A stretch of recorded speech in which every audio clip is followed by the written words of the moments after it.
In the summer of 1483, two boys were taken to the Tower of London. The older boy was 12 years old.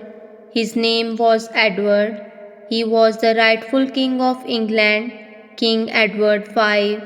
Though he had never been officially crowned, his younger brother Richard was 9 years old. They were told the tower was for their protection. There were dangerous people around. They were told the tower would keep them safe until the coronation could be arranged. People saw them in the tower gardens. Servants brought them food and clothing. Guards watched the gates. For a few weeks, life inside the tower seemed almost normal for the two boys. And then they stopped being seen. No announcement was made, no funeral was held, no official explanation was given. The two boys, the sons of the King of England, the heir to the most powerful throne in the country, simply disappeared from history. That was over 540 years ago. Nobody has ever been convicted of their deaths. Their bodies have never been officially and conclusively identified, and the question of who took their lives, if indeed they were killed, remains one of the most debated mysteries in all of English history. This is the story of the princess in the tower, and it is far more complicated, far more suspicious, and far more heartbreaking than most people realize. To understand how two royal princes could simply vanish, you need to understand the England they were born into. The 15th century in England was a time of almost constant political violence. For decades, two branches of the royal family, the House of York and the House of Lancaster, had been fighting each other for the throne of England. This conflict was called the Wars of the Roses because the Yorkists used a white rose as their symbol and the Lancastrians used a red rose. Battles were fought, kings were overthrown, men who were powerful one year were executed the next. In this world, royal blood was not protection. Sometimes it was the very reason you were in danger. The closer you were to the throne, the more people wanted you either on their side or dead. Edward IV, the father of our two princes, had fought his way to the throne and was a capable, energetic king. He had two sons, Edward and Richard, and several daughters. His family seemed secure, but in April 1483, Edward IV died suddenly. He was only 40 years old. The cause of his death is still not entirely certain. Possibly a chill caught while fishing, possibly something more serious. His eldest son, Edward, aged 12, was now King of England, Edward V, but a 12-year-old king cannot rule alone. He needed a protector, someone to guide him until he was old enough to rule by himself. And the man who stepped forward to fill that role was Edward IV's younger brother, the boy's own uncle. His name was Richard, Duke of Gloucester, and he would change everything. When Edward IV died, young Edward V was not in London. He was in Wales, being raised and educated there. He needed to travel to London for his coronation. Richard, Duke of Gloucester, the boy's uncle, rode to meet the royal procession on the road. He brought soldiers with him. When he met the procession, Richard arrested the men who had been accompanying the young king. These men were mostly from the family of Edward V's mother, the Woodvilles, a powerful family that Richard deeply distrusted and resented. Richard escorted his young nephew to London personally, telling the boy he was there to protect him. He was named Lord Protector, the official guardian of the young king, until he was old enough to rule.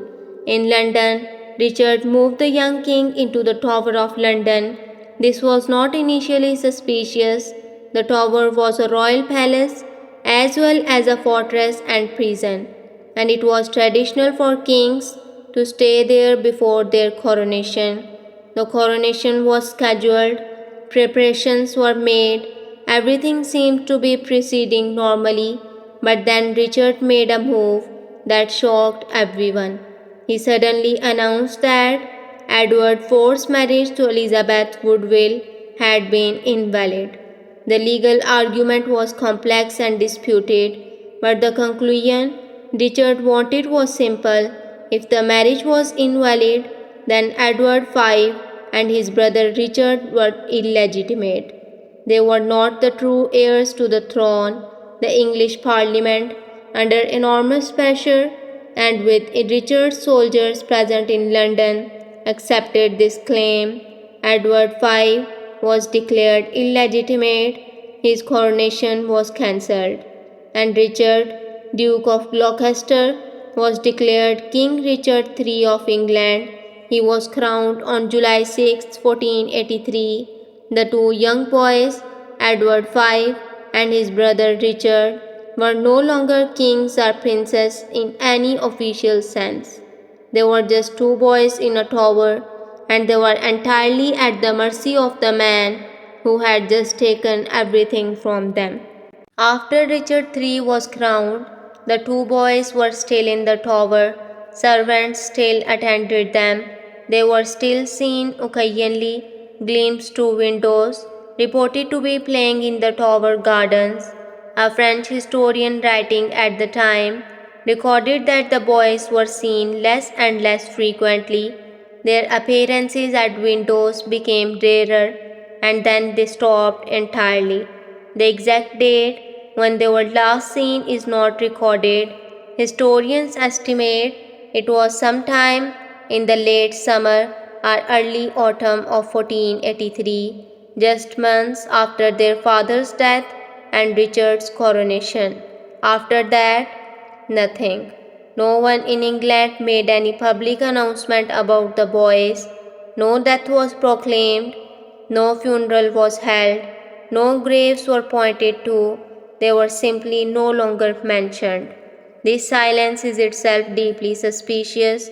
If the princess had died of natural causes, illness, accident, there would have been no reason to hide it. Natural deaths happened. Children died of disease regularly in the 15th century. A quiet, respectful announcement and a proper royal burial would have been entirely normal. The silence suggests something else, something that whoever was responsible did not want publicly known. Several contemporaries wrote cautiously about the boy's disappearance. One wrote that people generally believed the princess had been killed, but nobody dared say by whom or how. Another foreign visitor to England wrote that the princess' lives were suspected to be in danger. Nobody said anything directly. In 1483, England, saying the wrong thing about the wrong powerful person could get you killed very quickly. The mystery was already being felt quietly, carefully, fearfully, almost as soon as it happened. For most of the past 500 years, history has had a clear answer to the question of who killed the princess.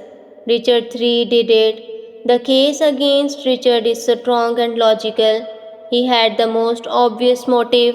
The princes were the rightful heirs to the throne he had just taken. As long as they were alive, they were a threat. Anyone who wanted to challenge Richard's rule could use the boys as a rallying point, restore the true king, overthrow the usurper. Dead, the boys were no longer a political problem. He had the opportunity. He controlled the Tower of London. He controlled the men guarding the boys. He could have ordered their deaths at any time and been confident it would be carried out. He had a history of ruthlessness. When he intercepted the young king's procession, He had the boy's protectors arrested and later executed without trial. He was not a man who hesitated when he felt something needed to be done. The earliest historical accounts, written in the years and decades after the princess disappeared, mostly blamed Richard. The most famous account of all came from Sir Thomas More, who wrote a history of Richard III, suggesting the boys were smothered with pillows while they slept. On Richard's direct orders, carried out by a man named James Tyrrell, this account became the basis for Shakespeare's famous play Richard III, which portrayed Richard as a scheming, evil hunchback who murdered his way to the throne. Shakespeare's vision became enormously influential and shaped how the world thought about Richard III for centuries. But here is the problem. Thomas More was writing his account 25 years after the events. He was writing under the reign of Tudors, the family who had overthrown Richard III. The Tudors had every reason to want Richard III to look as evil as possible because it justified their own claim to the throne, and Shakespeare was writing over 100 years after the events, also under Tudor monarchs, also with every political reason to make Richard look like a monster. Are these sources reliable, or were they producing propaganda for the regime in power? This question is at the heart of the debate that has raged for 500 years. In August 1485, Richard III was defeated and killed at the Battle of Bosworth Field. The man who defeated him was Henry Tudor, who became King Henry VII, the first Tudor monarch and the grandfather of Henry VIII. Henry Tudor had his own motive for wanting the princess dead. The princes were a potential threat not just to Richard III, they were a threat to anyone who wanted the throne. If the princes were still alive when Henry Tudor took power, there would be an immediate problem.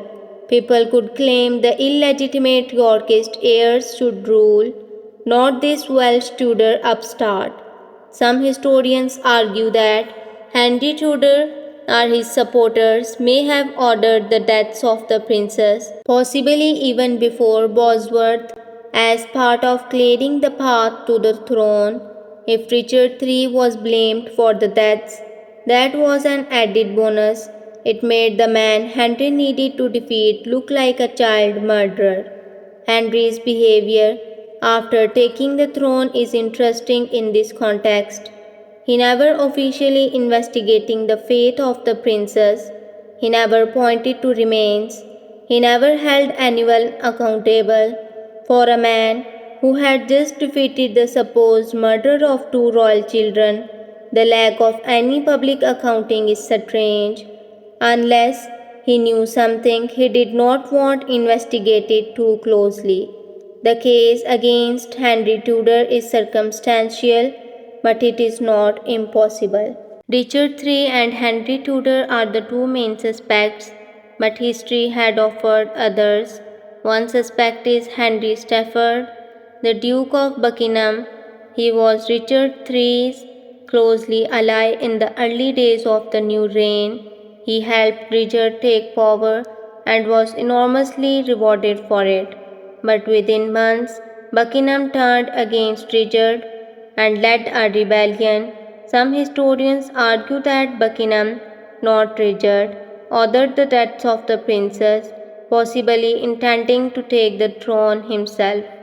If this is true, Richard may not have known what had happened to the boys, which would explain his apparent failure to produce them publicly when challenged. This theory is interesting but hard to prove. Another theory, put forward in more recent years, is that the princes were not killed at all, that they were quietly moved out of England, given new identities, and lived out their lives somewhere in Europe in anonymity. This idea is difficult to prove or disprove. There are some individuals in Europe records from the right time period who some researchers have tried to connect to the princess, but nothing has been conclusively established.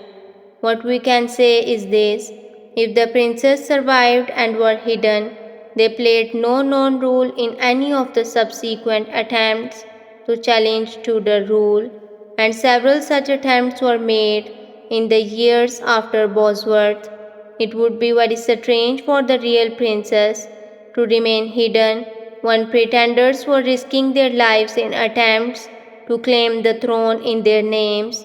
The most likely conclusion remains that the princess died in the tower. The question of who ordered it remains open. In 1674, nearly 200 years after the princess disappeared, workmen carrying out repairs inside the Tower of London made a discovery. Beneath a staircase, under about 10 feet of rubble, they found a wooden box. Inside the box were bones, small bones, the bones of children.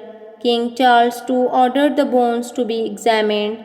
Experts of the time concluded they were the remains of two children of approximately the right age to be the princess. He ordered them placed in an urn and interned in Westminster Abbey, the traditional resting place of English royalty. The bones have rested there ever since, marked with a memorial inscription that states they are believed to be the remains of the murdered princess.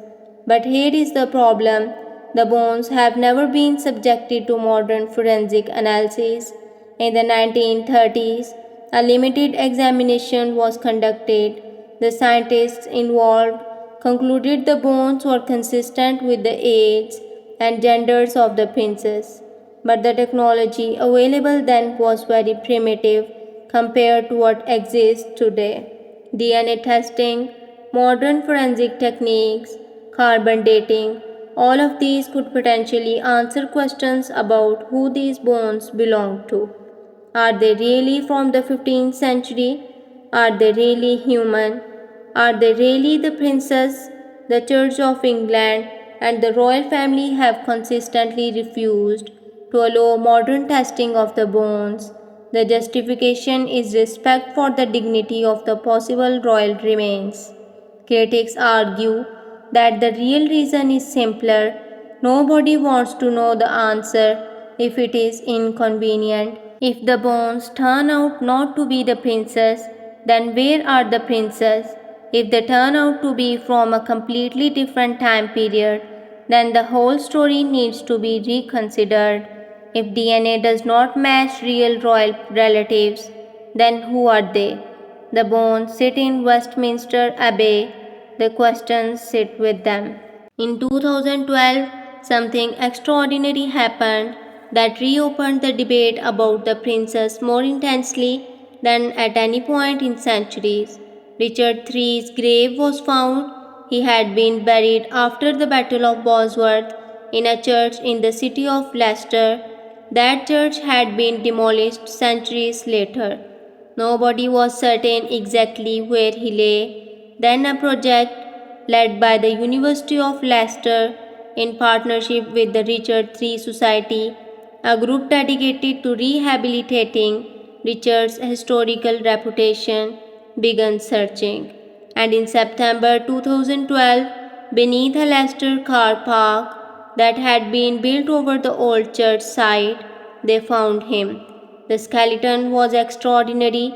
Richard III has severe scoliosis, a curvature of the spine, which confirmed the historical descriptions of him as physically distinctive. He had suffered severe wounds in his final battle. The DNA matched living descendants of his family line. The discovery was a global sensation. Richard III's bones were reburied with full ceremony in Leicester Cathedral in 2015, attended by the members of the royal family, but the discovery also prompted fresh questions about his guilt.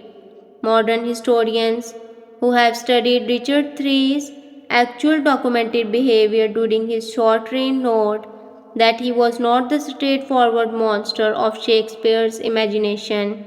He introduced legal reforms. He was reportedly well regarded by people in the north of England, where he had governed before becoming king. His reign, if longer, might have been viewed more positively. The Richard III Society and many modern historians argue that the case against him for the prince's deaths is based heavily on Tudor propaganda and that the real killer may never have been properly investigated because it was politically convenient to blame Richard. The debate has never been more alive, and the bones in Westminster Abbey has never been more relevant. Over 540 years have passed since two boys walked into the Tower of London and never came out. In all that time, here is what we know for certain. The boys disappeared in the summer of 1483. No credible contemporary witness ever reported seeing them after that summer. Nobody was ever officially produced. No funeral was officially held at the time. No one was ever formally accused, tried, or punished for their deaths. In 1674, bones were found in the tower that may be theirs. Those bones have never been fully tested with modern technology. Richard III had the strongest motive and opportunity, but the main historic sources accusing him were written by the people with strong political reasons to make him look guilty. Henry Tudor had his own reasons to want the boys gone and conspicuously failed to investigate their fate after defeating Richard. The Duke of Buckingham remains a possibility, and the possibility, however unlikely, that the boys survived and lived somewhere has never been completely eliminated. What historians and forensic experts agree on is this. If the bones in Westminster Abbey were released for modern DNA and forensic testing, many of these questions could be answered definitively and quickly. The permission has not been given, and so the mystery continues. Two boys, one tower, 5 centuries of silence. The Tower of London still stands today on the north bank of the River Thames in London. Millions of tourists visit it every year. They see the crown jewels, they walk the ancient walls, they hear stories of the many famous prisoners who were held there over the centuries, and most of them, at some point, pass by or near the spot where two young boys were last seen, boys who were taken there for their own protection, who were told they were safe, and who then disappeared from history without a trace. Edward was 12, Richard was 9. Whatever happened to them, whoever was responsible, they were children. Children who had done nothing wrong, children who happened to be born into a family where power was everything, where being the rightful heir to a throne could get you killed just as easily as it could crown you. Their story has never been fully resolved. It may never be, but it has never been forgotten either. 5 centuries later, people around the world still ask the same question that was whispered fearfully in the streets of London in the autumn of 1483. What happened to the boys in the tower? Nobody knows for certain, and that uncertainty, that gap in history where two children's lives should be, is perhaps the most haunting thing of all. If the mystery of the princess stayed with you, drop a comment right now and tell me who you think did it. Richard III, Henry Tudor, someone else. I want to read every single answer, and if you want more true mysteries and royal stories from history, hit subscribe because every single day, past portraits bring you stories like this one. I will see you tomorrow.